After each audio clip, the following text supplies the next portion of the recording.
Senhoras e senhores, muito boa noite. Meu nome é Geraldo Boneviale, sou advogado e consultor tributário na LAC Law Consultoria e membro do Comitê Tributário e Empresarial do IBEF.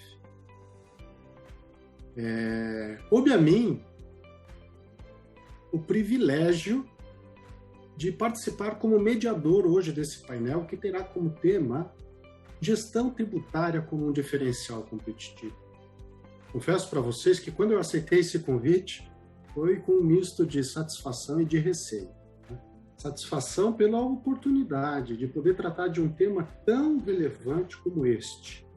E mais, com profissionais e executivos tão experientes e qualificados como os nossos convidados de hoje. Mas também de receio, diante do enorme desafio de, em tão pouco tempo, proporcionar para vocês que estão nos prestigiando hoje o máximo de aproveitamento.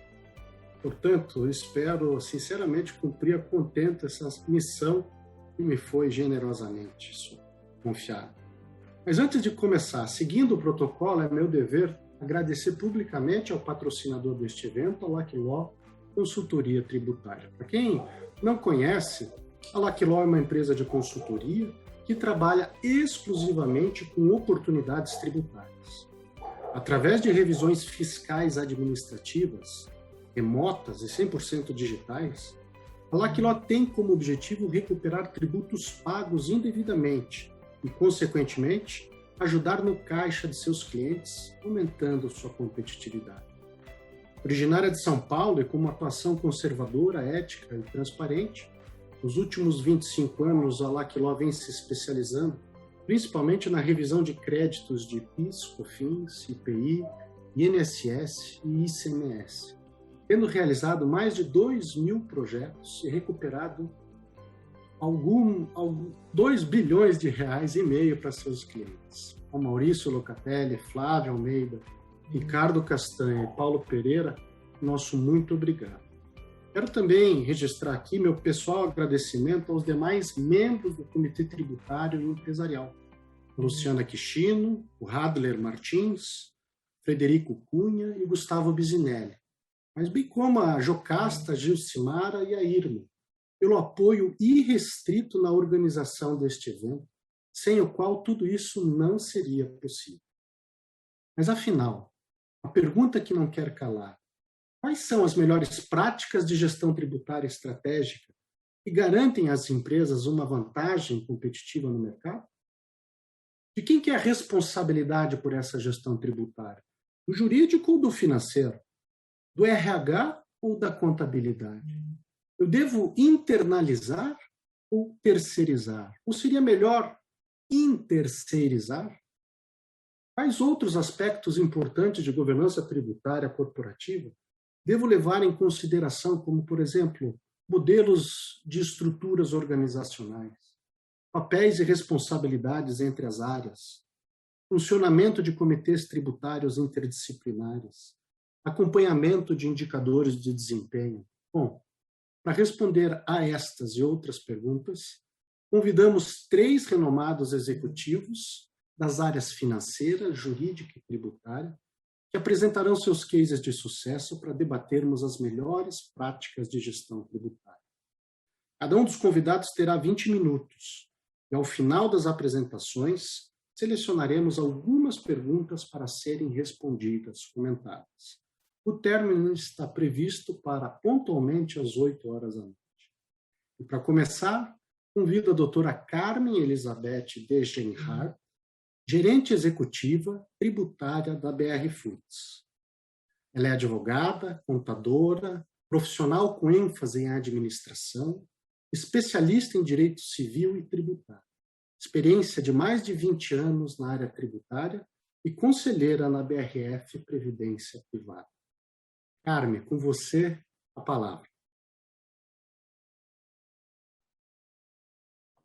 Boa noite, obrigada, Geraldo, pela apresentação, né? Obrigada pela oportunidade, pelo convite de estar nesse fórum, representando, né, a parte da gestão tributária. Então, é uma honra para mim esse convite, né?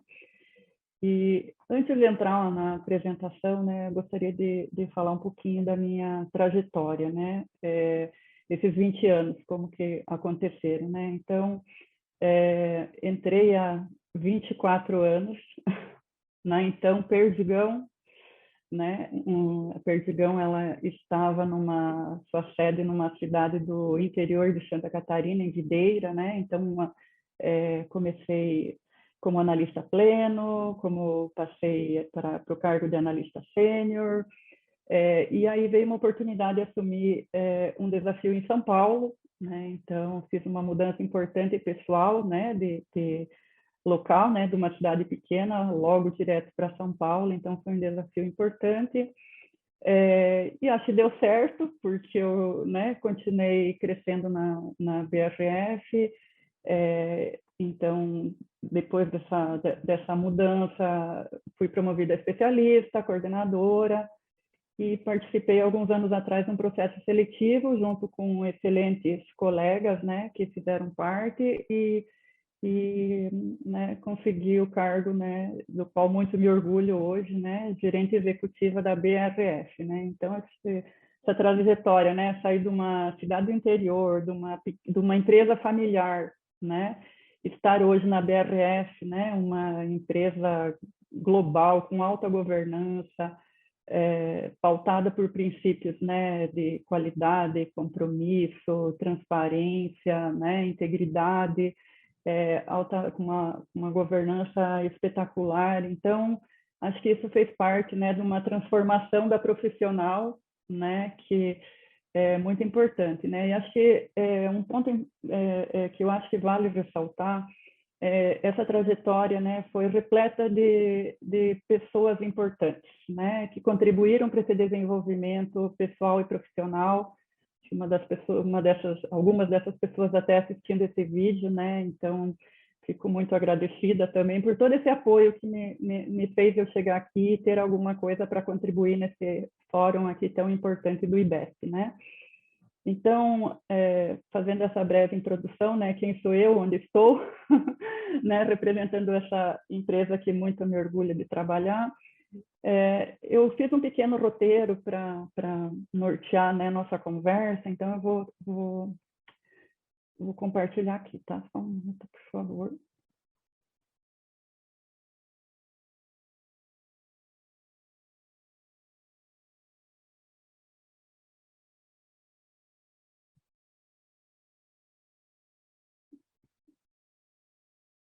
Está aparecendo, Geraldo? Tá aparecendo. Okay. Sim, Carmen. Ok, tá bom. Desculpem que na empresa a gente usa outro sistema, né? A gente usa o Teams, então no Zoom aqui eu sou um pouco... Estou aprendendo. Tá bom, gente. Eu coloquei algumas coisas importantes, né, que eu acho que essa trajetória e a evolução são importantes nesse contexto, né, do que é uma gestão tributária como diferencial competitivo, né. Acho que, né, para muitas pessoas aqui já conhecem muito bem a empresa, mas assim, uma das maiores empresas de alimento do mundo, né, atualmente a BRF. Ela está presente em 130 países e ela é dona das marcas, né, as principais marcas, a Sadia, a Perdigão e a Qualy, né? Então, acho que são dados relevantes. Seu propósito é oferecer alimentos de qualidade, saborosos para o mundo todo, numa gestão sustentável, né? E nosso objetivo também é proporcionar uma vida melhor a todos do campo à mesa, né? Porque é uma cadeia vertical longa. E esse é o nosso propósito, né? Então, como eu já falei, né, hoje a gente é pautado por princípios de segurança, qualidade, integridade, né? Uma visão de longo prazo. E a intenção aqui com essa visão a longo prazo é agregar valor, né? São 95 mil colaboradores, são 300 mil clientes e são 10 mil integrados no Brasil, né? Além dos seus inúmeros acionistas. Então, o propósito é agregar valor para todo esse complexo aí que é a BRF, né? Então, assim, dando uma visão minha, dando uma visão da empresa, uma visão da evolução da estrutura tributária, que eu acho que é importante, né? Como a gente chegou aqui, do que a gente passou, né? E eu acho que é uma história que as pessoas têm bastante interesse, porque, né, todo mundo escuta na mídia algumas coisas da empresa, né? É a junção de duas grandes empresas. Então, assim, acho que dados importantes que aconteceram na BRF que tiveram reflexos diretos no tributário, né? Na evolução que a gente tem hoje, porque somos em quase 100 profissionais na área tributária, né? Nem sempre fomos assim, né? Fomos pequenos em 2005, né? Então, o Perdigão, acho que já teve uma boa visão de segregação de áreas da área tributária, né? Então, lá em 2005, já se pretendeu fazer uma distinção para agregar valor de apuração fiscal e de estratégias tributárias, né? Então, naquele momento, parte do time, então Videira, né? Então Perdigão, parte foi para Itajaí e parte migrou para São Paulo. Quando eu tive a oportunidade também de migrar para São Paulo, eu já fazia trabalhos mais, na época, relacionados à interpretação de legislação tributária, né? Eu conto para todo mundo, né? Eu lia jornais, né? Vocês lembram dos diários oficiais? Eu sou desse tempo, mas faz parte da trajetória, né? Então, nesse momento, né, a empresa teve essa visão, e hoje o Centro de Serviços da BRF é um centro de serviço forte, muito elogiado, com profissionais muito competentes, né? E aí acho que o grande marco da área tributária na BRF também teve uma mudança muito positiva e agregou muito valor em 2011, quando nós tivemos a junção com a Sadia, né? Então, a visão de BRF era tímida em gestão tributária e a Sadia tinha uma visão já um pouco mais organizada, com mais diretrizes. Então, essa junção de empresas, que juridicamente foi uma incorporação, né, ela agregou muito, né? E aí se tornou duas empresas gigantes e uma necessidade de reforçar, então, a área tributária, né? Então, você vinha de umas obrigações fiscais, um compliance forte, e se agregou toda essa visão mais de gestão, né, que a Sadia trouxe para a gente, e isso fez a necessidade de nós ampliar, né, esse escopo, e se criou uma diretoria tributária dentro da VP de Finanças. E já foi e voltou, né? Já foi a diretoria tributária depois de 2011, já saiu da VP de Finanças, já foi para o Legal, voltou para o Finanças. Na minha concepção, ela está muito bem alocada dentro da área de finanças, e depois eu acho que eu explico um pouco mais por que dessa minha visão, né? Uma das coisas importantes naquele momento, então, se criou essa diretoria, essa visão forte, estratégica de negócio, se puxou para dentro da diretoria tributária uma área importante, que é o contencioso tributário. Em muitas empresas ela está no legal, eu não sei exatamente como funciona, mas eu vi que agregou muito valor nós termos os advogados tributaristas, né, dentro da nossa diretoria, dentro da VP de Finanças, né? Eu acho que é um desafio para os advogados trabalharem nessa área, mas agrega muito valor para a agilidade e para as decisões tributárias, né? E aí acho que um passo importante que foi muito acertado e também acho que agregou valor, em 2015, dentro da nossa gerência de indiretos, nós criamos células especializadas para atender o negócio. E aí foi o momento que nós criamos uma célula tributária em Curitiba, aí no Paraná, né? E ligado aos negócios que no corporativo da companhia estão em Curitiba, né? Então, se especializou pessoas para trabalharem direto com suprimentos, com compra de commodities, com logística, né? Então, a gente queria uma transformação, nós queríamos ser úteis para o negócio, nós queríamos agregar valor com as análises tributárias nos fluxos da companhia, em todas as frentes possíveis, né, do negócio, nós nos inserimos de alguma forma, né? E hoje a gente se orgulha de ser chamado, de ter muita demanda das áreas de negócio para a gente participar dos projetos, né? Além dos nossos projetos, da nossa iniciativa, os projetos de todas as frentes, né? Nós conseguimos participar porque o negócio vê agregação de valor. E aí teve mais uma evolução com uma nova gestão na companhia, né, focada bastante em compliance, e aí se criou uma gerência especializada em compliance, também muito acertada, e uma globalização da área de tax também em 2019, né, agora tax do mundo todo responde para o tax, né, centralizado aqui no Brasil. Acho que também foi uma frente importante, né, para dar robustez e transformar a nossa área em global, também gerando oportunidade para as pessoas, né, terem um campo maior de atuação. Então, muito positiva essa criação da gerência. E também o negócio exigiu também uma especialização também em novos negócios. Então, dentro do tributário, em 2020, ainda se criou mais uma gerência de M&A, né, focada em novas aquisições, em novos negócios, em novos fluxos. Tá? Então, esses são marcos importantes de onde a gente estava e aonde a gente chegou, e certamente tem mais evolução, né, conforme as demandas, conforme o negócio, a área tributária vai se ajustando para agregar valor.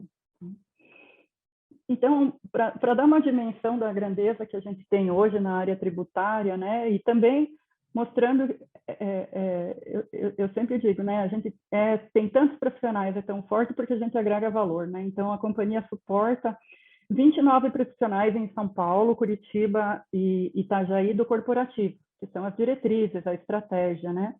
Então, esses 29 profissionais, nós temos gerências separadas por diretos, indiretos, international tax, compliance, contencioso, M&A, né? Como eu disse, são gerências executivas e toda uma equipe de especialistas, analistas, coordenadores nessa área, todos altamente especializados, como eu disse, alguns em Curitiba para atender essa nossa frente de business partner, que é muito importante.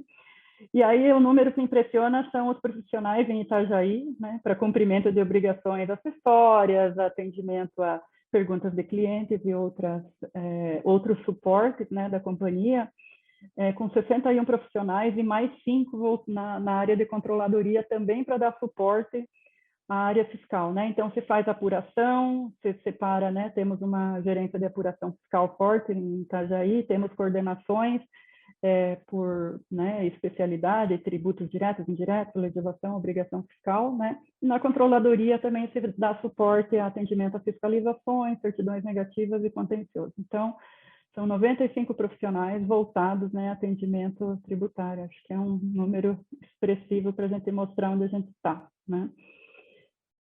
E aí, essa evolução toda, né, nós temos hoje uma política publicada no site oficial da companhia, né, DRI, que mostra para todos que têm curiosidade, que querem entender como funciona, né? Ela tem diversos capítulos, eu acho que eu tirei aqui o que eu achava importante para passar para esse fórum, né? Que os assuntos tributários, né, eles têm um bom alinhamento de governança, né? Eles são alinhados em diversos fóruns, né? E eles podem ser discutidos, depende da relevância, né? Em comitês, em diretoria executiva, em conselho. Então, é um trâmite, uma governança forte que a gente tem estabelecida hoje na companhia, né? E temos aí, eu coloquei assim alguns específicos em que fóruns que nós discutimos, né, o nosso dia a dia, né? Nós temos um grupo aqui bem interessante, que é o GEDAT, é um grupo que os gerentes e os especialistas das diversas gerências aí tributárias discutem assuntos do seu dia a dia, então é uma boa interação, né, uma boa interação entre o time, e também momento de formalização, né, temos tudo registrado, tudo em atas, com to-dos, com papéis de responsabilidades definidos. Depende da relevância e do que se discute no GEDAT, sobe para o Comitê de Tributos, onde, inclusive, o nosso CFO participa, são reuniões nos dois comitês, geralmente são mensais, né? Acho que coisas importantes são diretrizes que vêm da nossa liderança, como um princípio da interdependência, onde nós não trabalhamos só no mundo tributário, nós temos um complexo de interdependência com todas as áreas, e né, vem da nossa liderança essa definição para trabalharmos realmente em parceria, e tem funcionado muito bem para os projetos, né, para estarmos inseridos em todas as frentes, né? E acho que uma coisa importante que a área tributária também, né, vai cada vez mais se nortear na agenda ESG, né, governança, aspectos sociais e ambientais. Eu acho que também nós temos que lembrar desses princípios que também são direcionadores da companhia, e nós estamos inseridos em diversos meios onde pode se observar esses princípios, né? Então, acho que isso aí também vale a pena a gente mencionar que é um dos nossos direcionadores. E aí acho que o tema central aqui, né, como a gente tem essa conexão com as diversas áreas, eu tentei pegar um exemplo do mundo real aqui, do que acontece no nosso dia a dia, como uma oportunidade que a gente pode explorar de apropriação de crédito extemporâneo de PIS e COFINS, né? Como que a gente faz isso na companhia, né? Então, passa por inúmeras etapas, né? Primeiro, a gente, às vezes a ideia surge fora da empresa, e aí de uma consultoria específica, e a gente tem, né, a integridade de quando vem uma ideia contratar aquele prestador, a não ser que a ideia seja difundida no mercado, aí você faz sempre um bid, né? Mas às vezes vem ideias diferenciadas no mercado, e temos nossas ideias próprias. Então, esse alinhamento de trabalhar com consultoria ou trabalhar dentro de casa depende muito da situação, mas ela é sempre alinhada, né? Entra por diversos profissionais na companhia, né? E se é uma oportunidade de indiretos, né? Entra para nós, e a gente tem um alinhamento forte com o nosso diretor, com o nosso VP, e conforme vai subindo o fórum, né? Então, depois dessa definição é que começa a se apurar do que nós estamos falando, porque primeiro nós temos que fazer priorizações, né? Pense em uma grande empresa, quantas propostas ela recebe, quantas oportunidades estão no radar. Então nós temos que fazer uma priorização. Podemos trabalhar com tudo e com todos? Não podemos. Então nós temos que fazer uma apuração de quanto envolvido, com grandes números, né? E nós fazemos isso com o suporte do pessoal do Itajaí, geralmente da apuração fiscal, das áreas de negócio, né? Então, dependendo se é um crédito de PIS/COFINS mais ligado a labor, nós vamos falar com o RH.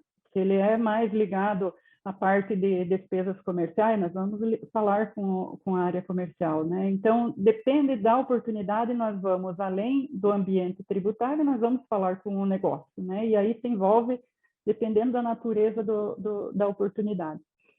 E aí, depois que nós temos uma quantificação, uma priorização, um alinhamento, nós vamos falar com o nosso contencioso. E aí que vem o grande pulo de gato, ele está do nosso lado, né? Nós temos uma parceria forte com o contencioso interno para nos dizer, ok, legal, ou talvez tenha algum certo risco, mas ele é mínimo, vamos obter uma legal opinion. E aí é importante que nós trabalhamos primeiro com uma consultoria de levantamento de oportunidade e contratamos uma pessoa totalmente isenta dessa oportunidade para passar um legal opinion e dizer, não, é legal, né? Vocês podem seguir, é um risco baixo, tem defesa, então a gente vai, o contencioso indica um escritório, né, que possa nos dar esse amparo, e também, às vezes, até um laudo especializado, né, com outros profissionais. Então, fica alinhado essa parte jurídica. E aí nós vamos de novo para aquele fórum que eu indiquei para vocês do GEDAT. Aí nós temos que ver, né, a viabilidade operacional, os aspectos legais, novamente, ficam formalizados, os aspectos institucionais, às vezes depende de um pleito com o governo, então esse pleito precisa ser alinhado com uma área responsável pelas relações com o governo, né? E TI, às vezes a oportunidade é maravilhosa, mas o sistema precisa de um prazo para ser adaptado, né? E aí se envolve todos esses profissionais, essas responsabilidades, e aí a oportunidade é relevante e precisa voltar lá na governança e ser discutida com o comitê, com a diretoria executiva e com o conselho, depende do caso, né? E aí temos tudo alinhado, temos valores, temos apuração, né? E aí nós temos que falar com a contabilidade, porque depois que a gente chega num valor, a contabilidade precisa ver, vamos apropriar, vamos fazer provisão, vamos seguir todos os pronunciamentos contábeis e fazer essa apropriação do modo correto, vamos alinhar com a auditoria externa, né? E aí toda a parte de formalização nas nossas demonstrações financeiras são alinhadas antes do reconhecimento da oportunidade, né? E aí temos ok de todas as pessoas necessárias, todas as responsabilidades verificadas. Aí nós vamos fazer projeções junto com o financeiro, né? Financeiro e controladoria, porque saiu um número, temos um valor, temos uma oportunidade, e ela reflete no fluxo de caixa, ela reflete no plano orçamentário que a controladoria faz, ela reflete nos forecasts, então elas têm bastante reflexos em diversas áreas, né? Então, esse é o relacionamento que a gente tem, né, com negócio, com controladoria, com financeiro, né, com contabilidade. Então, acho que eu quis dar um exemplo rapidinho aqui de uma simples oportunidade, que nem essa de crédito extemporâneo, toda a parte da governança que a gente tem que seguir e todos os aspectos legais, operacionais e alinhamento, né? Então, acho que esse é um exemplo que eu quis dar. E, né, depois eu fico aberto a perguntas, né, e queria agradecer novamente a oportunidade, né? Tá aí o meu e-mail para quem quiser entrar em contato comigo, tá bom? Muito obrigado, Carmen, pela tua explanação e parabéns aí pelo teu tempo, viu? Olha, 20 minutos cravados. Muito interessante o aspecto que você comentou de um princípio da interdependência entre as áreas, né? Você mencionou RH, você mencionou financeiro, jurídico, controladoria, até a área de TI, que é tão fundamental hoje na empresa. Então, agradeço a tua participação e vou bastante clara, bastante estruturada, e vou então passar a palavra agora para o Walter Pedrosa. Tá? O Walter Pedrosa, ele é o General Counsel da Rumo Logística, advogado, mestre, professor da GVLO, conselheiro do Conselho Superior de Assuntos Jurídicos e Legislativos da Fiesp e do Centro de Cidadania Fiscal, CCIF, e ex-diretor jurídico da Braskem. Walter, com a palavra. Obrigado, Geraldo. Bom, agradecer aqui o convite do IBEF e a gentileza do Geraldo na apresentação.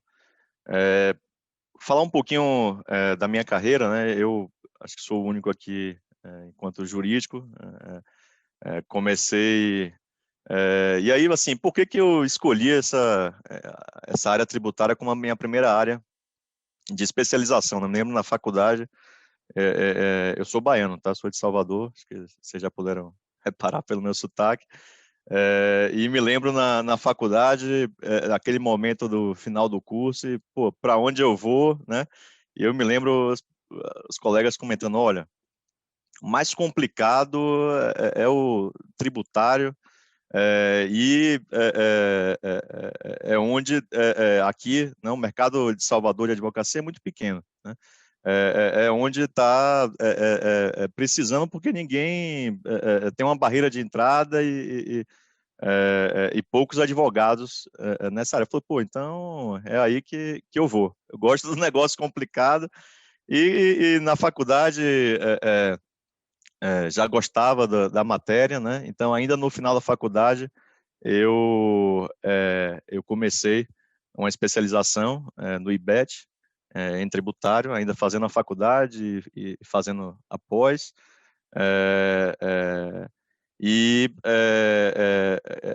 Logo que me formei, né, a partir dessa pós-graduação, eu comecei, um dos professores da pós me chamou para advogar no Machado Meyer, um escritório de advocacia grande, né, de porte nacional, mas tinha uma filial lá em Salvador. Então, comecei advogado tributarista, recém-formado, numa escola bacana, no escritório grande, rotina bem intensa aí de trabalho.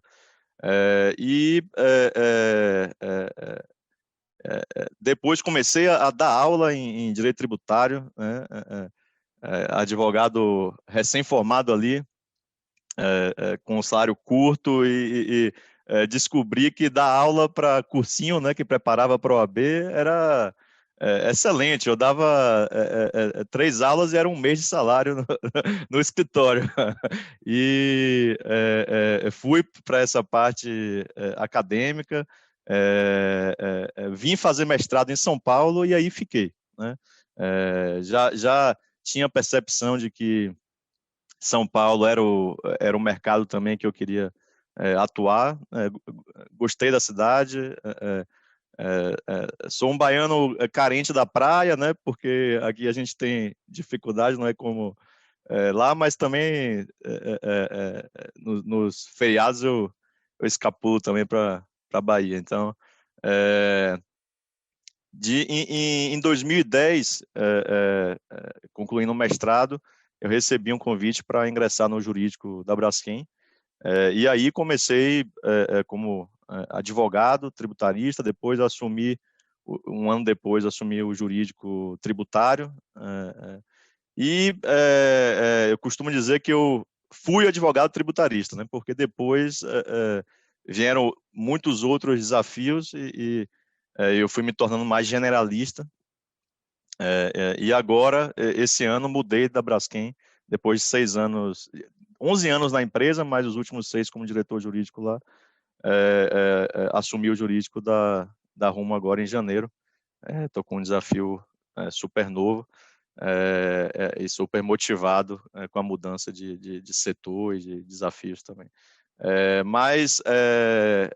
Voltando aqui para o universo tributário, eu acho que é uma área muito bacana porque permite desenvolver no profissional uma coisa que hoje é muito valorizada e rica para qualquer profissional e executivo na empresa, que é a capacidade de tomar decisões, tomar risco. Para mim, hoje, um profissional ele se diferencia muito, que é o profissional que decide, né?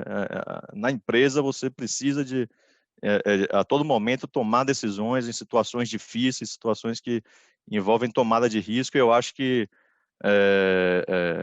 essa área permite desenvolver muito, né, essa capacidade de tomar risco, tomar decisões, e foi isso que me deu, inclusive, exposição na Braskem para assumir outros desafios na empresa, desafios complexos e depois estar na cadeira de diretor jurídico, né? Respondendo, Geraldo, uma das questões que você colocou, né? Qual a melhor estrutura?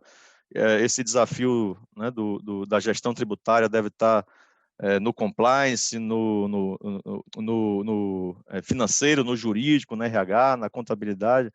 Eu diria, assim, aí vivenciando a partir de grandes empresas, né? Eu diria que deve estar em todas essas áreas, né? E especialmente no jurídico e no financeiro. E aí, se o jurídico, né, como a Carmen colocou, tem o núcleo que está dentro da estrutura do financeiro, mas, enfim, estou colocando aqui os papéis interdisciplinares, né, do chapéu jurídico, chapéu financeiro especialmente. Eu acredito muito na estrutura que tem uma área de compliance tributário, normalmente dentro da área de serviços compartilhados. Uma outra área que normalmente se intitula de planejamento tributário, né, ou gestão tributária, também dentro do financeiro, né, tanto o SC quanto o planejamento tributário. Onde ele formou a base de fluxo financeiro aqui e aqui embaixo. Alguém abriu aí mais o microfone. especificamente da coluna. Pronto. Tanto o SC quanto a área de planejamento tributário dentro do financeiro e o jurídico, pelo menos nessas empresas que eu atuei, em outras que interagi também, o jurídico separado, mas na estrutura do jurídico, porém, essas 3 áreas muito unidas, né? Trabalhando enquanto time e com uma direção muito clara por parte das lideranças, da empresa, de que os resultados não são resultados de uma equipe, são só do jurídico, só do financeiro, não. Ali são resultados alcançados enquanto aquele time, né, do financeiro e do jurídico estão atuando em conjunto e essa visão integrada, né, interdisciplinar entre as áreas faz total diferença em temas tão complexos. Imagina você fazer um planejamento tributário internacional, né? Num ambiente de legislações, inclusive desconhecidas, né? Então, é muito bacana e acho que é um diferencial importante essa visão interdisciplinar e as 3 áreas trabalhando muito em conjunto, né, com a visão integrada O comitê tributário, eu acho que ele exerce um papel muito importante de reforçar essa integração e permitir essa interdisciplinariedade nesse processo de tomada de decisão, nesse processo de tomar risco, né? Então, eu acho que uma governança adequada, ter o comitê, normalmente composto ali pelos times, tanto do pessoal de compliance fiscal, quanto planejamento tributário, quanto o jurídico tributário, também com a participação do CFO e do diretor jurídico,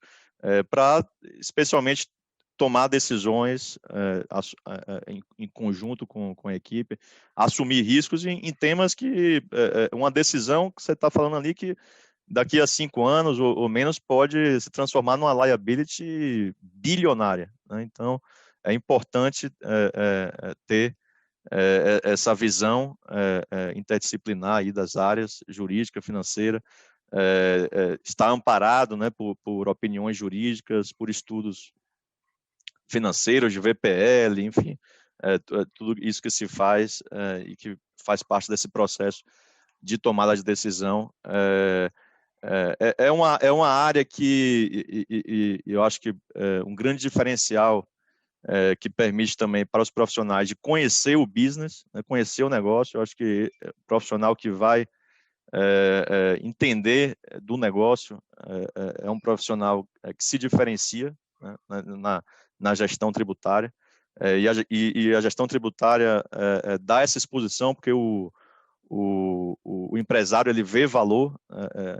O tributário no Brasil é muito relevante, né, muito impactante, então é um apoio que é bem requisitado pelo negócio. Então, acho que isso dá uma exposição profissional dentro da empresa e permite conhecer muito do negócio. Quem, obviamente, tem a proatividade e a curiosidade, eu acho que isso é um diferencial muito bacana, né? Acho que outra questão que você coloca é onde normalmente nasce o planejamento tributário, né? Eu vejo muito as iniciativas nascendo, né, a priori, dentro dessa área de planejamento tributário, no financeiro, mas no D0, mas no D+1, aí eu acho que já tem que estar com o time discutindo com o jurídico tributário e a partir dali é um bate-bola mesmo entre as áreas para se alcançar o melhor formato, a melhor equação de risco-benefício nessas decisões que envolvem planejamento tributário, né? E aí, outra questão sua, se é melhor internalizar ou terceirizar, eu diria o seguinte: eu não vejo como uma empresa ter uma adequada gestão tributária, uma gestão tributária que faça um diferencial, né, dentro da empresa, sem ter uma pessoa capaz de tomar decisão. Foi o que eu coloquei aqui. É uma área que demanda tomada de decisão, demanda assunção de riscos, né? E aí você precisa de profissionais com know-how, e você está bem amparado nessas decisões. Senão, ou você vai tomar decisões desinformadas, né, e uma estratégia kamikaze, ou você vai para o outro extremo, que é ser excessivamente conservador e não capturar nenhuma oportunidade, né? Então, se você quer uma adequada equação, eu acredito que precisa ter dentro da empresa, no mínimo, uma pessoa com essa capacidade de tomar decisão, né? Aí, obviamente, a depender do porte da empresa, você precisa de muita gente, mas no mínimo você precisa de uma pessoa para destravar, né? Tomar decisões informadas. Então, eu acredito que não dá para terceirizar 100%. Você precisa desse time interno, né? E aí, obviamente, a depender do porte, como eu coloquei, você pode ter um time muito maior e um time que conheça efetivamente do negócio, times que estão focados em determinadas operações. Acho que, como a Carmen colocou, tem até eles criaram ali divisões em função dos negócios, né? Enfim, então acho que aí, a depender da complexidade do negócio, do tamanho do negócio, você pode ter um time maior e terceirizar atividades mais pontuais e operacionais ou para investigar oportunidades mais pontuais, aprofundar em determinado tema e trazer para o time para a tomada de decisão dentro de casa, né? Então, assim, eu realmente vejo essa área como um diferencial competitivo, uma empresa que se estrutura dessa forma para ter capacidade de tomar decisões em temas tributários. Eu acho que é um diferencial competitivo relevante. E aí, eu acho que, para dar um exemplo de como uma adequada gestão tributária, né, e essa estrutura interdisciplinar que eu coloquei, né, entre o financeiro, o jurídico e outras áreas da empresa, como elas se conectam e fazem a diferença. Eu posso mencionar um caso que eu me lembro, recém-chegado na Braskem, e começa em 2010, começamos a ter contencioso muito pequeno de glosa de crédito de PIS/COFINS, né?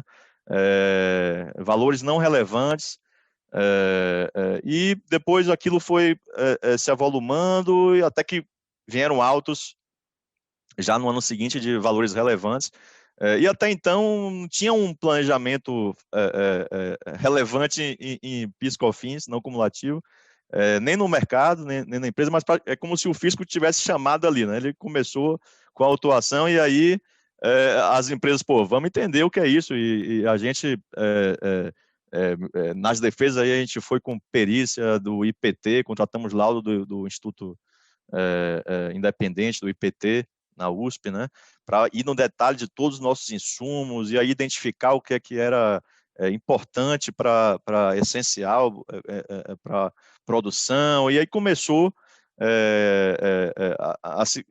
para se defender, você começa a construir a tese jurídica ali de defesa, mas ao mesmo tempo que é uma tese jurídica de defesa, é uma tese jurídica de oportunidades também, porque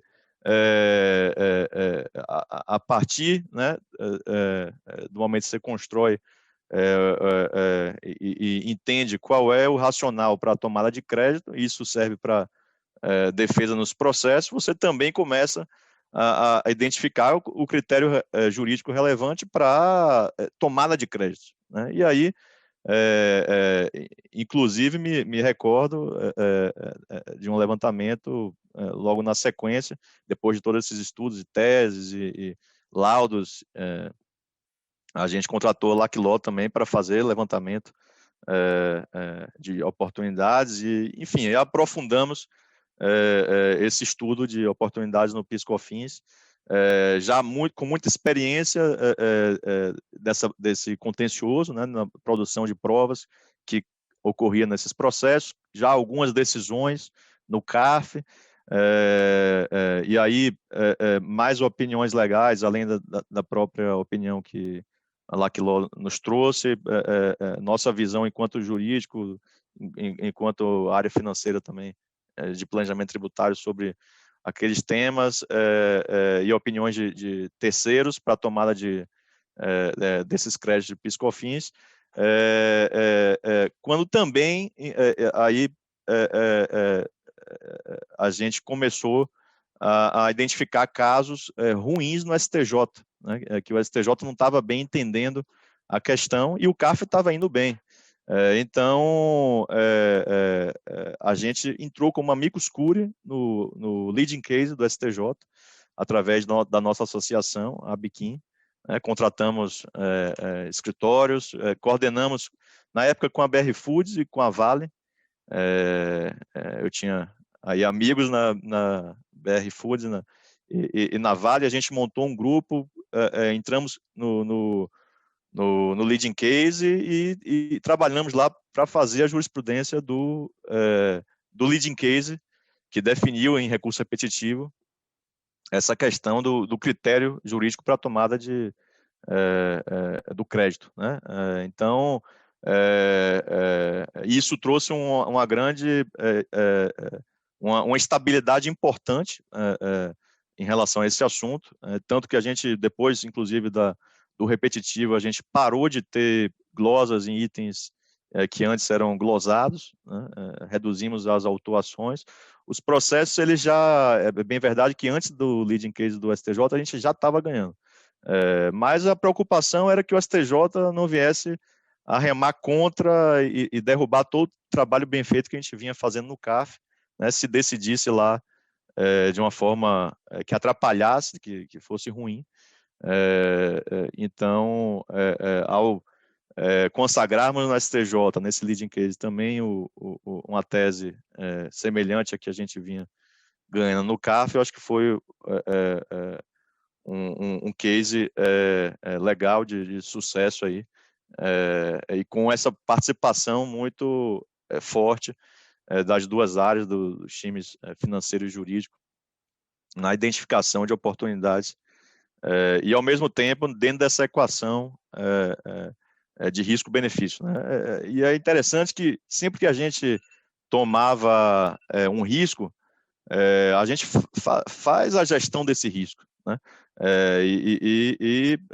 Isso significa que, tomei um risco de incorporação sem trava, a partir dali eu tenho que, posso não ter auto de infração nenhum, mas eu tenho que estar olhando no STJ, tenho que estar olhando no CAF, os precedentes, buscando atuar em leading cases, porque não adianta você estar bem no seu processo e vir um precedente que lhe vincule, né? E se você... então, a gente tem que estar atento a todos esses fatores, né? E por isso que eu digo que esse time, né, integrado aí, ele é um fator determinante de sucesso em matéria de gestão tributária, em matéria de tomada de riscos. Então, não é só tomar o risco, mas também a gestão do risco, né? Então, tomar o risco e sentar e ficar rezando que nada aconteça, não funciona. Não, Você tem que ter uma gestão adequada disso, né? Então, é um pouco aí como eu vejo, Geraldo, e aqui, respeitando o tempo aí dos 20 minutos, eu encerro, tá? E fico à disposição para as questões. Tá bom, muito obrigado, Walter, eu anotei diversos pontos, assim como também da Carmen, mas me chama muita atenção dois aspectos. O primeiro, a necessidade de ter alguém para tomada de decisão. E o segundo, que essa interdisciplinaridade, ela não se restringe à própria empresa, porque ela perpassa outras empresas, inclusive concorrentes, que se juntam para, de alguma maneira, defender os seus interesses, como você bem colocou num lead case. Então, essa gestão, tanto de aspectos administrativos, mas judiciais, proporcionou, aí, pelo que você falou, uma ascensão, inclusive pessoal, aí para a diretoria, né? Então, se é um diferencial competitivo para a empresa, com certeza para o executivo, para o profissional também. Mas vamos lá, em respeito ao tema, ao tempo, eu vou convidar, então, passar a palavra para a Janete Anelli. A Janete, ela é a CFO da Zanlorenzi Bebidas e sócia fundadora da AW3 Consultoria em Gestão Empresarial. Ela é economista, pós-graduada em Controladoria e Finanças pela PUC Paraná, MBA Executivo em Finanças e Mercado de Capitais pela FAI Business School. Tem formação de conselheira de administração pelo IBGC, Instituto Brasileiro de Governança Corporativa. Janete, com a palavra. Obrigada, Geraldo. Boa noite a todos. Obrigada pela presença de todos os participantes. Estamos aí com 151 pessoas, né? Gostaria também de agradecer o IBEF pelo convite, nas pessoas do Adler e do Frederico, né? Uma honra estar aqui com todos vocês. Uma honra participar desse painel com o Walter e com a Carmen, duas feras aí, levar a régua lá em cima, que agora eu tenho que dar um jeito de acompanhar, né? Mas eu espero de verdade honrar o tempo de todos aqui falando um pouquinho da Zanlorense, falando um pouquinho do nosso espaço tributário que tem aqui na Zanlorense, né? E eu achei muito legal esse painel, porque a gente coloca um contraponto de duas empresas gigantes, né? BRF, que dispensa apresentação, Rumo, que dispensa apresentação. A Zanlorense, embora seja uma empresa já de grande porte, mas comparada a essas duas empresas, ela é uma empresa pequena, né? Então, trazer um pouquinho desse universo de empresa familiar, já que é uma empresa familiar, e trazer desse universo de uma empresa de menor porte comparada com as duas, eu achei que é bem interessante. E aí eu combinei com o Geraldo que eu ia trazer um pouquinho da Zanlorense, para quem não conhece a Zanlorense, saber um pouco do que é a Zanlorense, para compartilhar com vocês, tá?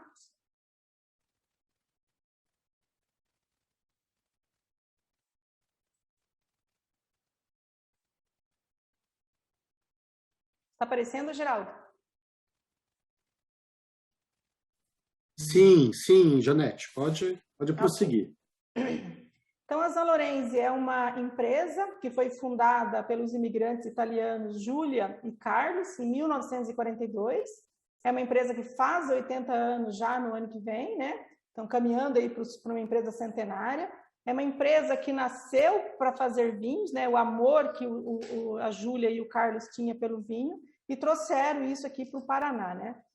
Hoje, a empresa já está na terceira geração, na pessoa do Giorgio Zanlorense, que é o nosso atual CEO. E eu sempre brinco com o Giorgio, porque o Giorgio está na terceira geração, mas ele não parece um herdeiro. Ele é, de fato, para mim, ele não é um herdeiro, ele é um sucessor. Porque é uma pessoa extremamente inteligente, visionário, que transformou a Zanlorense no que ela é hoje, mais que triplicou a empresa, aumentou o portfólio da empresa, trouxe uma inovação gigantesca, que eu vou mostrar para vocês daqui a pouquinho. Então, de fato, não se comporta como um herdeiro na terceira geração. E se, de fato, sucedendo uma empresa que nasceu para ser uma empresa de sucesso e que nasceu para ser uma empresa centenária. Aqui nessa foto mostra um pouquinho aonde nasceu a empresa, né? Era uma adega de vinhos. A gente tem esse prédio ainda, que hoje é a loja da empresa, na verdade, né? É mais como um ícone da empresa, mas a empresa resolveu preservar. Então, a Zanlorense hoje ela é uma empresa que nasceu fazendo vinhos, né? Vinhos de mesa, vinhos, e aí acabou expandindo há mais ou menos 10 anos atrás para o universo dos sucos, né? Então, hoje, quando a gente fala em termos de faturamento da empresa, já está praticamente metade vinhos, né? Metade sucos e chás, né? Os sucos da empresa são todos sucos integrais, já fazendo uma propaganda aqui, né? Sucos integrais, sem açúcar, sem água, sem conservadores, e aí trazendo realmente um pouco da saudabilidade, que é algo que a Zanlorense prega muito fortemente, né? O chás também no mesmo conceito de chás orgânicos, de chás funcionais, né? E aí os espumantes também, que é algo que a empresa começou há alguns anos atrás e já tem hoje espumantes premiados na França, é algo que não se pensava, né? A gente acaba às vezes não valorizando muito a prata da casa, né? Estamos aqui com uma empresa já caminhando para ser centenária, com produtos brasileiros, produtos paranaenses, e às vezes a gente acaba optando por produtos importados e acaba não olhando um pouquinho aqui para dentro da nossa região, né? Mas eu recomendo e acho que vale a pena provar. Falando um pouquinho da nossa estrutura, essa foto aqui mostra a nossa estrutura no Rio Grande do Sul, né? Então, a nossa base produtora fica lá numa cidade chamada São Marcos. Hoje ela é uma das maiores estruturas de termovinificação do Brasil, tem 53 mil metros quadrados de terreno, numa área construída de 12 mil metros quadrados. Hoje a gente tem lá nessa unidade mais de 250 tanques, né, onde a gente armazena mais ou menos 30 milhões de litros de uva básica, a gente fala, né, que é a uva que vai ser usada tanto para fazer suco ou para fazer vinho, né, ambas. Então é nessa unidade que a gente faz. E nessa unidade a gente tem uma capacidade instalada de processar 150 mil quilos de frutas por hora. A gente tem agora, adquirimos no ano passado, eu vou falar um pouquinho mais lá na frente, da Fazenda Dona Júlia, é uma fazenda que fica no Nordeste, né, em Pernambuco. Pernambuco, algumas pessoas talvez já devem ter ouvido falar, virou um polo de frutas ali numa cidade chamada Petrolina. A nossa fazenda ela está à margem do Rio São Francisco, é uma fazenda toda moderna, uma fazenda que é 100% irrigada, onde a gente vai plantar 200 alqueires de uva destinada para a produção de suco e produção de vinhos também. É uma fazenda onde a colheita também será mecanizada e no próximo ano essa aqui é uma foto bem recente da fazenda, onde as mudinhas de uvas que a gente plantou esse ano já estão desse tamanho. E no ano que vem a gente começa a construir uma unidade, uma fabril lá também, onde vai ser feito toda a parte de processamento de uvas, envase e distribuição a partir do Nordeste. Eu vou falar um pouquinho mais da fazenda depois, por que a gente resolveu ir para o Nordeste, por conta de uma questão de incentivo fiscal, mas eu vou tratar um pouquinho mais lá na frente com vocês. Aqui em Campo Largo, onde fica o polo industrial que a gente denomina, é a nossa fábrica de invase, a fábrica não só de invase, mas de finalização da elaboração do nosso produto acabado, né? A gente hoje aqui na unidade de Campo Largo, a gente tem a mais moderna linha de invase da América Latina, é uma tecnologia alemã, ela é considerada o sistema de invase mais moderno do mundo. A gente está com uma estrutura de 15 mil metros quadrados, onde a gente tem 5 linhas de invase de alta performance.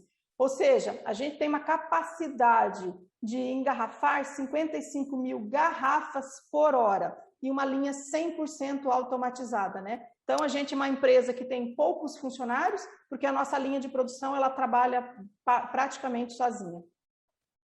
Aqui eu vou deixar para vocês, tem um vídeo institucional, e nesse vídeo ele tem o processo produtivo nosso, então caso alguém se interesse, é só colocar a câmera ali no QR Code, e vocês podem assistir um videozinho que está lá no YouTube, é um vídeo de quase 5 minutos, mas eu de verdade acho que vale a pena assistir.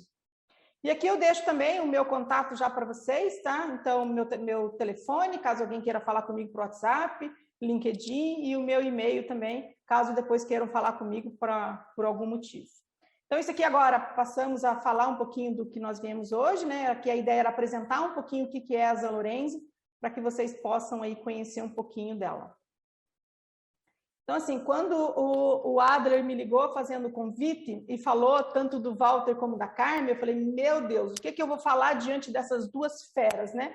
Eu sou CFO aqui da Zanlorenzi, né? E aí sou formada em economia, a árvore, a estrutura tributária está no meu guarda-chuva, né? Então, hoje aqui na empresa eu tenho todas as áreas de back-office estão embaixo do meu guarda-chuva, então o nosso RH, a TI, toda a parte de supply chain, aí envolvendo estoque, expedição, toda a estrutura de finanças está embaixo do meu guarda-chuva também, né? E aí, de uma certa forma, quando a gente fala dessa estrutura, acaba ficando um pouco mais fácil para a gente tomar as decisões, né? O que o Walter até comentou, tem que ter alguém que tome decisão na empresa. Eu sou uma dessas pessoas que toma a decisão, né?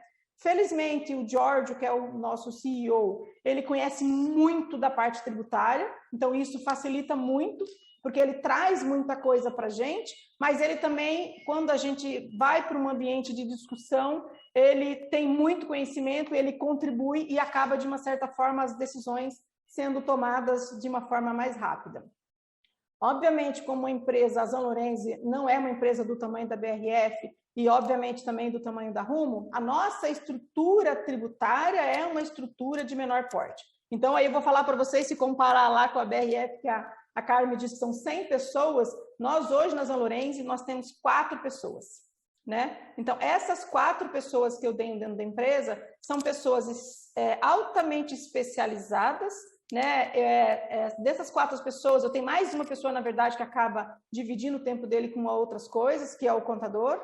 O contador, ele conhece muito de contabilidade, mas ele também conhece muito da parte tributária. É um especialista tributário, é professor universitário tributário, então, de uma certa forma, isso me dá um conforto maior para a gente transitar nesse mundo aí, nesse universo tributário.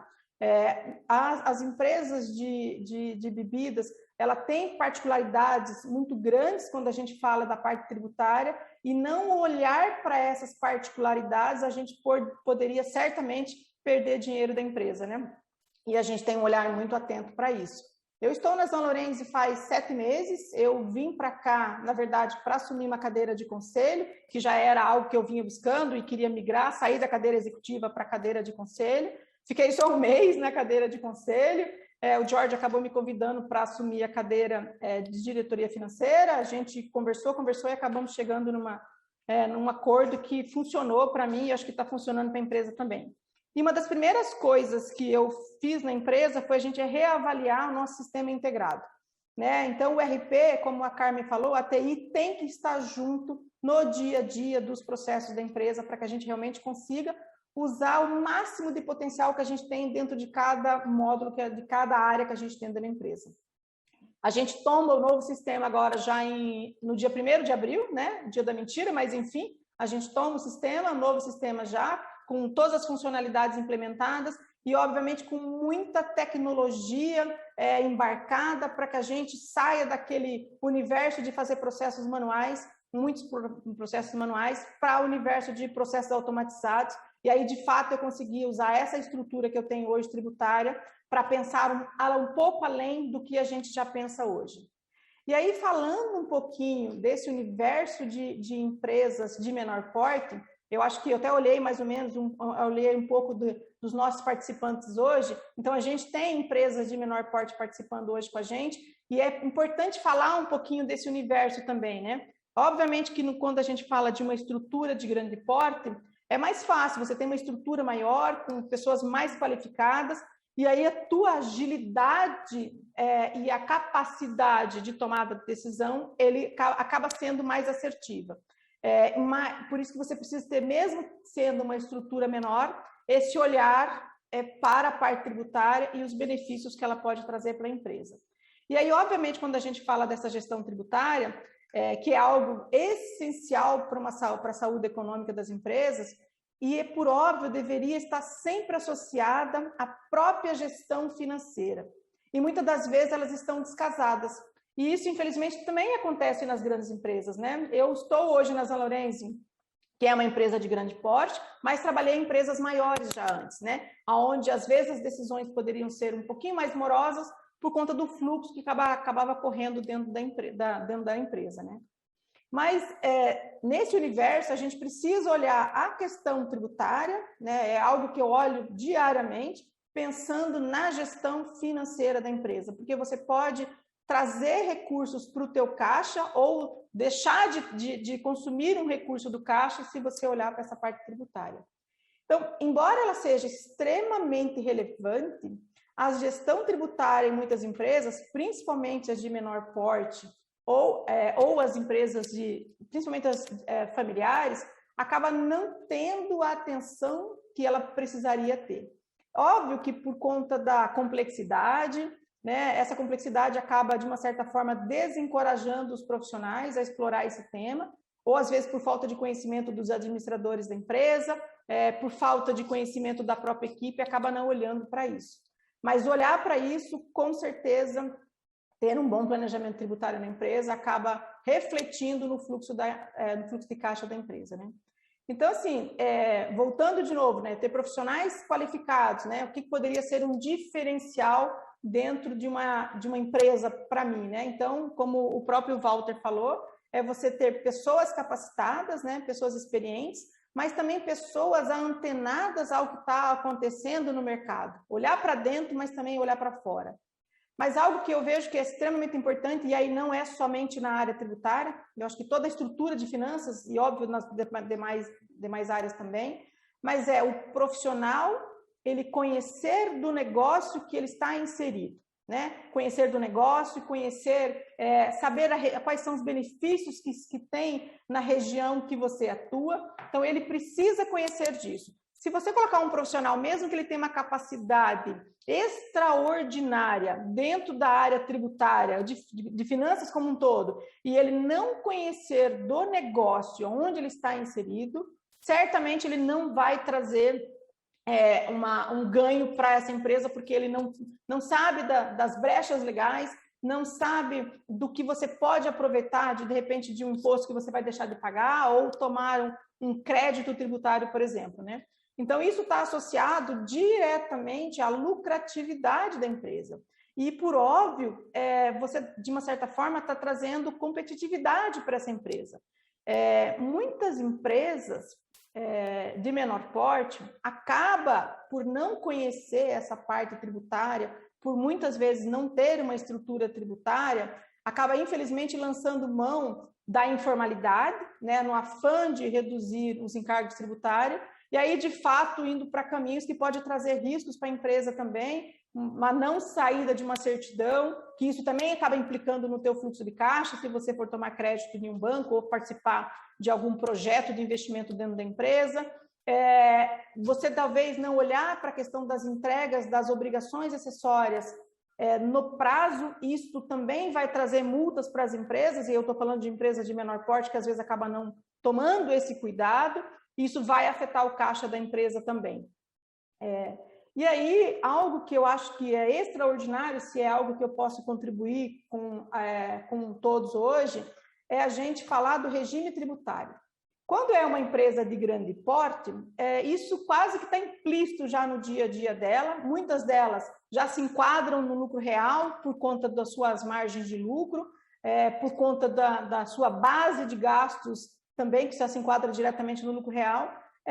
Mas as empresas de menor porte ou de médio porte acabam não olhando por isso, porque o lucro real é, de fato, um regime de tributação que ele acaba gerando trabalhos adicionais e conhecimento mais profundo. E essas empresas acabam optando, às vezes, por um regime de tributação, o presumido, ou o simples nacional, dependendo do porte da empresa, ou construindo uma engenharia de grupo para deixar várias empresas como simples nacional, que isso daí é bem ruim, porque você pode gerar um passivo trabalhista também, porque ela já tem uma configuração de grupo societário, né? E aí, se vem uma Receita Federal, vai tirar essa estrutura e você vai ter que pagar os impostos lá do passado da mesma forma, por falta de conhecimento. E quando olhar para esse universo de regime tributário, né? Anualmente você pode avaliar isso no comecinho do ano, avaliar qual regime tributário que você vai escolher para a tua empresa. Essa escolha, não tem uma escolha certa, se você vai para o lucro real, se você vai para o presumido. A resposta certa depende do teu negócio, depende do teu porte, depende da tua margem de lucro. Qual que é a tua margem de lucro para saber se você vai ficar no lucro real, se você vai ficar num lucro presumido, por exemplo? Depende de quais créditos tributários você pode tomar dentro da tua estrutura de gastos. A tua composição de gastos vai dizer se você poderia ficar no lucro real ou se melhor você ficar no lucro presumido. Então, rever esse enquadramento é extremamente importante.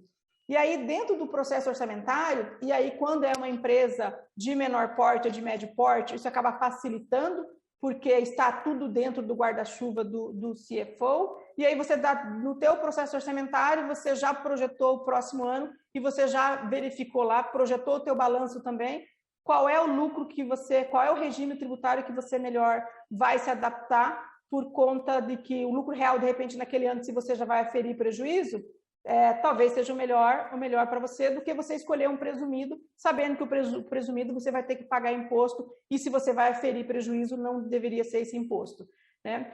E algo que eu acho que, contribuindo aí também com o regime tributário, que eu acho que é um item super importante, que muitas das vezes as empresas não olham, e eu falo isso por experiência, de quase 30 anos está aí na estrada, é você associar a tua estrutura societária olhando para o tributário. É aquilo que eu falei, você às vezes, a empresa de menor porte, acaba criando uma estrutura societária com várias empresas e acaba não olhando que, se essa estrutura societária for em formato de fato de grupo, onde você cria uma holding patrimonial em si, uma holding societária, e dentro dessa holding societária você coloca regimes separados de impostos aqui embaixo, você coloca o melhor regime tributário para cada estrutura da sua empresa em formato de grupo, sem incorrer a empresa em risco.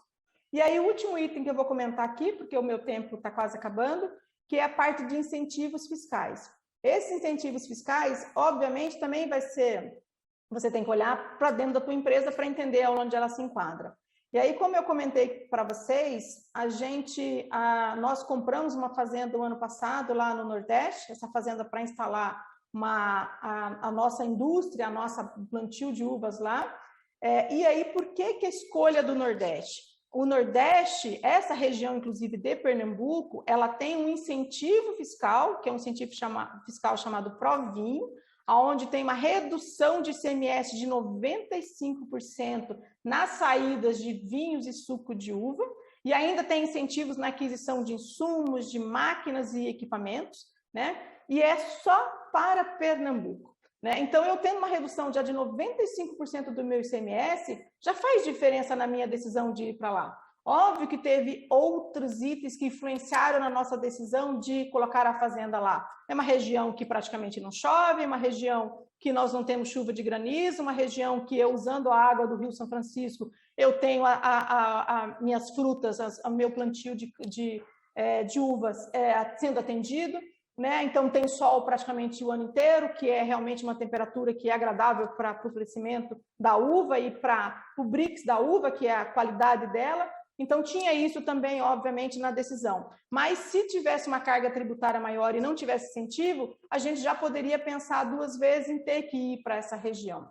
Então, enfim, eu acho que você olhar para esses benefícios, né, se você tem uma área de desenvolvimento grande na tua empresa, de inovação tecnológica, e se você for uma empresa já tributada no lucro real, por que não olhar a lei do bem, que é um incentivo que está aí há anos e muitas empresas não sabem nem que existe, e acaba não tomando crédito, né? Eu até comentei com o Geraldo que eu passei por uma empresa onde, quando eu entrei, a gente acabou, de uma certa forma, praticamente salvando o caixa daquele ano daquela empresa, por conta que a gente utilizou a lei do bem. Essa era uma empresa que mais ou menos 20% do faturamento dela era destinado para a área de P&D, e era uma empresa já no regime de lucro real, e não usava a lei do bem. E aí nós fizemos um trabalho, nesse caso eu lancei mão de uma consultoria para me ajudar no processo, e a gente acabou recuperando aí boa parte dos impostos da empresa, né? E aí são os impostos federais, o imposto de renda e contribuição social, mas tem benefício de IPI também, e a gente acabou realmente trazendo isso para dentro da empresa. Então, eu acho que, assim, se for para deixar uma dica aqui para as empresas de menor porte e de médio porte, olhe para o seu regime tributário. Traga ao menos uma pessoa que tenha um conhecimento profundo de contabilidade, e eu estou falando no âmbito tributário, né? Mesmo que a sua contabilidade seja terceirizada, porque nesse âmbito de empresas de menor porte acaba tendo contabilidade terceirizada, mas ter alguém, como o Walter falou, mas alguém, no caso, não seria para tomar decisão, mas para trazer esse universo tributário para dentro da empresa, porque essa pessoa poderia contribuir no processo orçamentário, ajudar na decisão de qual regime tributário essa empresa vai poder usar e ainda olhar para benefícios que, de repente, a empresa não está tomando. Meu tempo acabou, eu tentei ser rápida aqui para realmente honrar o tempo de todos vocês, né? E eu deixei meus contatos ali, eu fico à disposição de vocês para perguntas, e tanto agora como depois. Geraldo, obrigada. Janete, eu que agradeço mais uma vez. Nossa, você trouxe muitos aspectos. A intenção, quando nós organizamos o painel, era justamente trazer essa mensagem para as pequenas e médias empresas de que essa gestão tributária não deve ser um privilégio das grandes empresas, porque é acessível para as pequenas e médias também. Então, claro, a Zanlorenzi é uma empresa de grande porte, mas você conseguiu, acho que, trazer essa visão da acessibilidade em relação a temas tão importantes como esse que você comentou agora. Eu vou chamar a atenção em relação a um aspecto que você falou muito interessante, que é a importância de se conhecer o negócio. E eu vou ligar isso com o que o Walter falou em relação ao generalista, ao perfil generalista. Por que disso? Para poder consolidar e chegar num perfil de um executivo ideal, nesse aspecto, que é um generalista. Por quê? Porque precisa ter interdisciplinariedade, porém é um especialista na empresa em que ele trabalha. Isso significa que, se determinado tributo, determinada operação, determinado contrato é importante, então nisso ele precisa saber o estado da arte. Bom, Dando sequência, então, aqui, nós temos poucos minutos ainda. Eu gostaria de voltar com a Carmen e lhe fazer uma pergunta, Carmen. É uma pergunta que foi endereçada pela Alessandra, da Magazine Luiza, e diz o seguinte: qual o maior desafio para a gestão tributária durante e pós-pandemia? E qual a melhor forma de contorná-los? Obrigada pela pergunta, Alessandra. Acho que é uma excelente pergunta, né? Acho que o desafio não é só para a gestão tributária, né? Eu acho que o desafio é para todos, no sentido de que mudou muitas coisas, né? Nós, de repente, nos vimos todos com uma necessidade de estar em home office, né? E foi um desafio importante. Acho que as empresas que estavam preparadas para estarem mais inseridas no mundo digital conseguiram fazer essa mudança com mais conforto, né? E a gente teve a sorte de estar inserido nesse mundo e o que deixou a gente, né, mais ágil para as próximas etapas e desafios na pandemia. Acho que um desafio importante para colocar, né, primeiro foi essa mudança, né, pessoal, que não é só da gestão tributária, né, mas o ritmo do trabalho mudou muito, né? Então nós tínhamos, como exemplo, né, nós tínhamos reuniões com os governos, reuniões técnicas com os governos estaduais, uma ou duas por mês, né? E tínhamos tempo para nos preparar e tínhamos tempo para organizar e para nos deslocar fisicamente, e de repente nos vimos com reuniões uma ou duas por semana, né? Então foi uma mudança importante de agilidade, de produtividade, né, de preocupação com o momento para conseguir entregar o melhor trabalho, né, para a companhia dentro de um cenário ainda incerto, né? Então acho que o desafio é essa mudança, aí depois de toda essa agilidade, essa necessidade de sermos mais rápidos, porque o mundo digital exige isso, também o desafio é respeitar os limites das pessoas, né? Então, acho que uma iniciativa legal que o RH solicitou aos líderes vamos travar a agenda da nossa equipe, né? 2 horas na hora do almoço para um intervalo, porque senão vai ficar uma loucura e a gente não vai aguentar. Então, toda a pressão da situação, ainda a pressão do trabalho. Então, acho que o desafio é fazer essa mudança aí, né, de forma de trabalhar e toda essa situação aí de agora tudo é mais rápido, é mais ágil, porque é um pouco mais fácil, né, as interações, né. Então, isso eu acho que foi um desafio importante a gente estar aqui, está sendo um desafio importante e respeitar, acho que né, o individual, acho que faz parte e precisa ser observado. Então, acho que isso é o desafio, como contornar isso, né? Acho que equilibrar, né, a vida pessoal com a profissional é sempre o importante que a gente precisa, né, colocar em primeiro lugar. Acho que isso é... O que vai acontecer depois da pandemia, né? O que vai acontecer depois, eu imagino que o digital também nos mostrou que é possível, que tem suas vantagens, um pouco mais de qualidade de vida, se a gente conseguir administrar bem, como eu coloquei, mas acho que contatos, né, pessoais, essas interações que a gente tinha antes são saudáveis, né? Já tem pesquisas mostrando que interações pessoais são saudáveis, são necessárias. Então, eu imagino que o pós-pandemia seja uma junção, né, de mais digital com pessoal. Acho que isso é um equilíbrio dessas duas situações, acho que são o que deve acontecer, e eu espero que, né, a gente esteja preparado para voltar dessa forma o quanto antes, né? Acho que é isso. Muito obrigado, Carmen, pela explicação. Realmente, o digital, a tecnologia, nunca vai substituir o ser humano, o conhecimento humano. Então, e a gestão tributária passa por esse desafio também.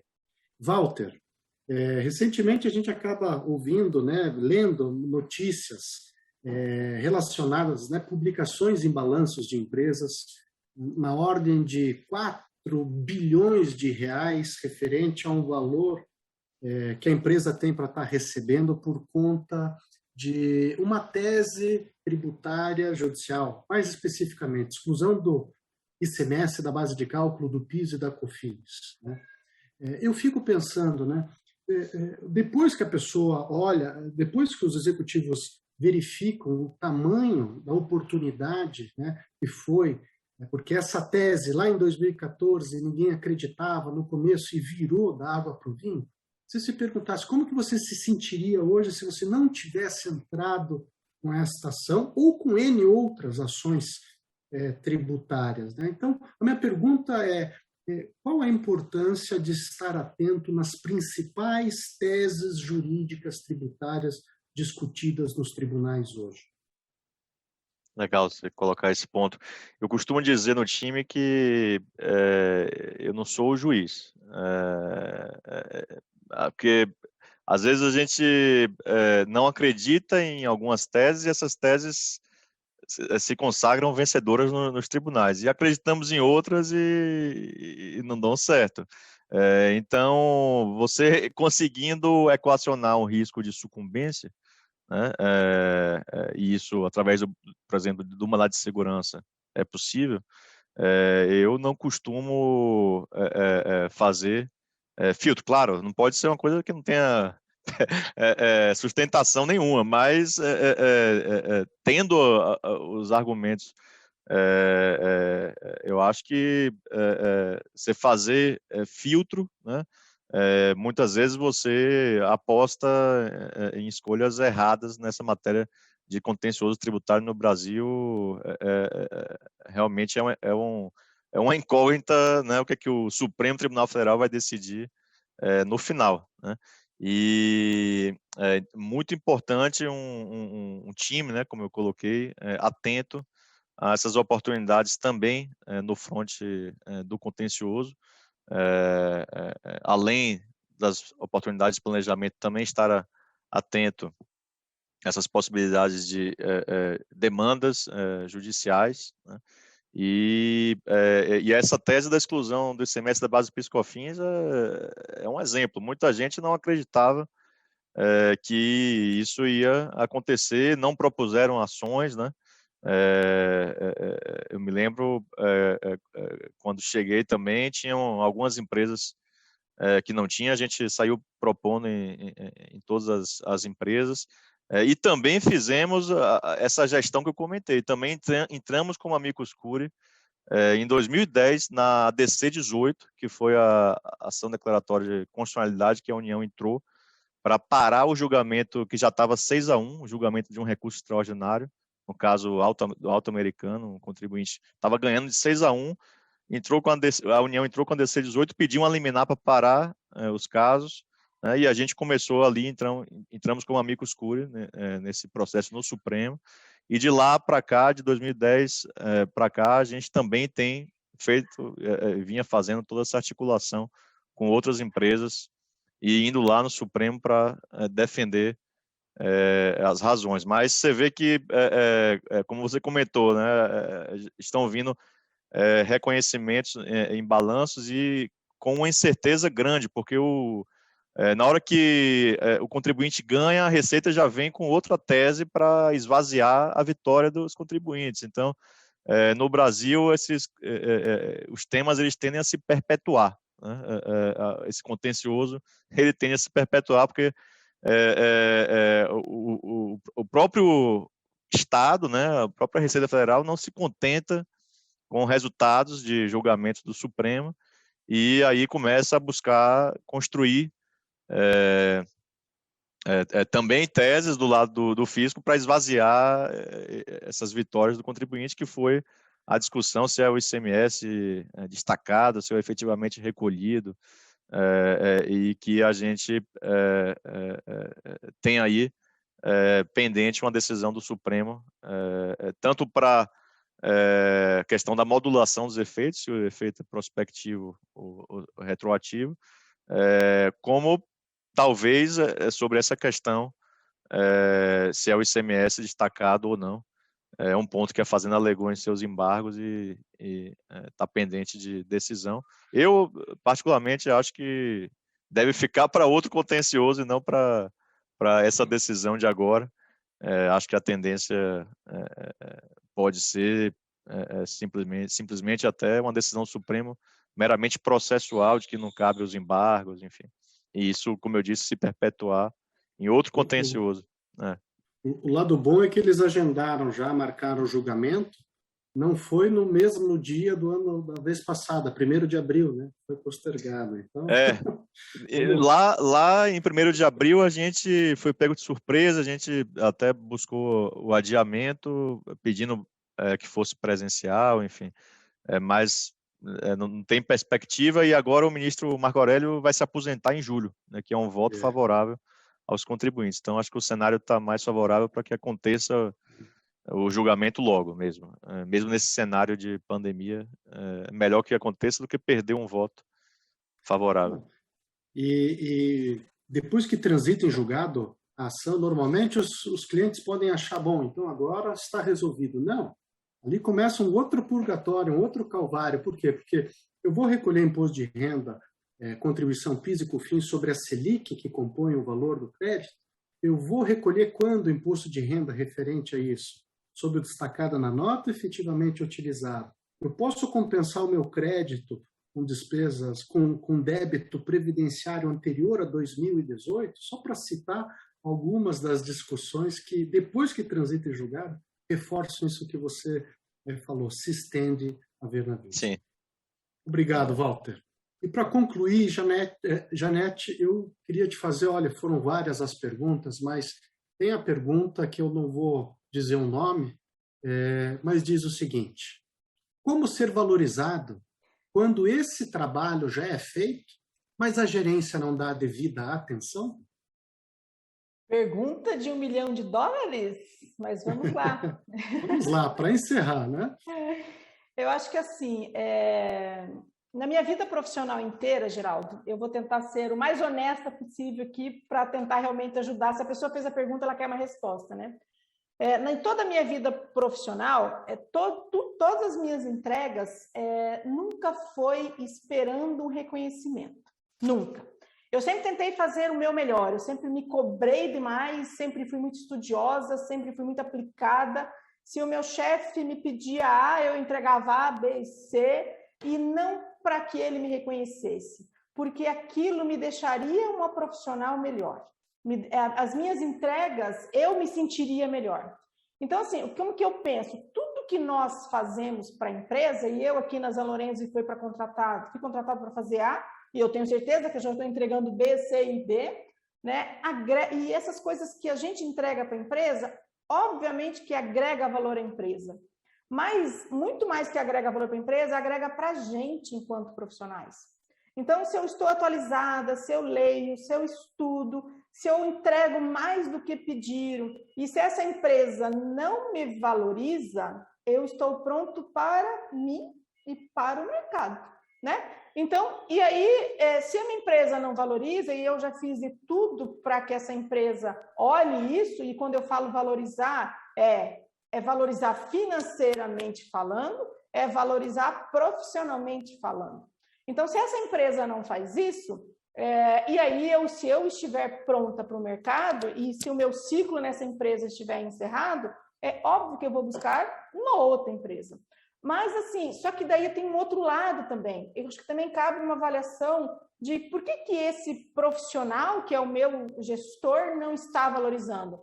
Pode ser que seja o jeito da pessoa de não saber reconhecer, então falta esse skill nele, esse soft skill nele de realmente conseguir olhar.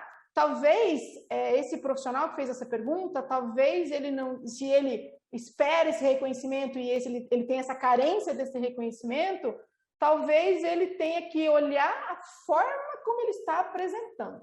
Talvez ele não está fazendo a lição de casa, né? Então, o meu supervisor me pediu A, então será que eu não tenho que fazer um pouquinho a mais e apresentar no momento oportuno para ele? Talvez eu estou apresentando em um momento que está ruim, estou no meio de um fechamento com uma pressão e etc. Ele não vai olhar para o meu trabalho.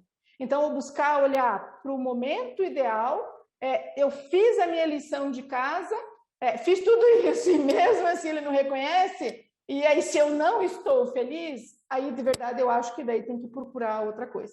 Então eu espero que eu tenha respondido a pergunta, né? Enfim, é isso, Geraldo. Muito obrigado, Janete, de novo. Mas olha, nós estamos aqui chegando então ao fim desse webinar, né? Passa muito rápido o tempo, né? Se a gente for ver, estamos a 9 meses aí do Natal, né? Já foram quantos já passaram? E quero agradecer pessoalmente, né, cada um dos palestrantes, Walter, Carmen, Janete, pela disponibilidade de vocês. Agradecer a Laquiló pelo apoio, agradecer o pessoal que fez e possibilitou que isso estivesse acontecendo, tanto os membros do Comitê Tributário quanto do back-office.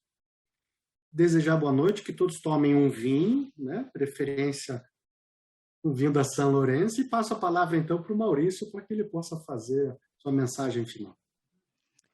Obrigado, Geraldo. Esse tema certamente é encantador pelos desafios que ele traz e por isso chama tanta atenção de tantas pessoas e o tempo passa muito rápido quando a gente começa a debater. Ao mesmo tempo, é um tema que traz muitas oportunidades, é uma área de geração de valor muito grande dentro das empresas. E você sabe que depois desse debate de hoje, eu cheguei agora, eu entendi exatamente o que é aquela sigla VUCA. VUCA é o nosso sistema tributário, é o dia a dia que vive cada um de vocês quando a gente fala aí dessa gestão tributária empresarial. Volátil, incerto, complexo, ambíguo. Eu acho que se encaixou perfeitamente. Dizem Então, que o nosso sistema tributário é a prova de que o mal existe, viu? Então... eu diria o seguinte também, que talvez o melhor que eu possa desejar para vocês seja o paraíso, que é uma boa reforma tributária. Mas, como todos nós sabemos, o paraíso não é algo muito fácil de se atingir. Então, vamos trabalhar da melhor forma possível. Fica o meu agradecimento a todos vocês também. Geraldo, pela organização do evento, no seu nome também agradeço, parabenizo todo o Comitê Tributário Empresarial, Carmen, Walter, Janete, o pessoal da organização, Gilsumara, Jocasta, Irma também. E um convite eu deixo a todos vocês que estão conosco aqui, nos assistindo para os nossos próximos eventos, os eventos de abril. E, novamente, cuidem-se todos e até a próxima. Muito boa noite. Boa noite. Boa noite. Boa noite, até logo.